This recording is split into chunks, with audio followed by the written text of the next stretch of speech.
play.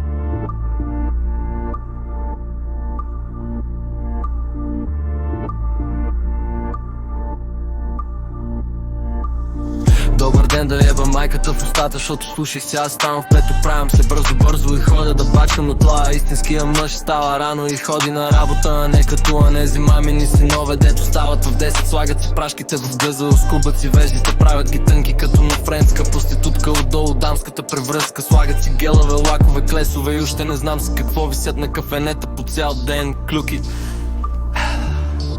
Да ви еба майката, бе. Вашето е лесно, бе, не ви завиждам, а просто казвам как стоят нещата. Истинския мъж става рано и ходи да бачка, а не като вас заставате и да ходите да ви ебат няк, бебе. Ей.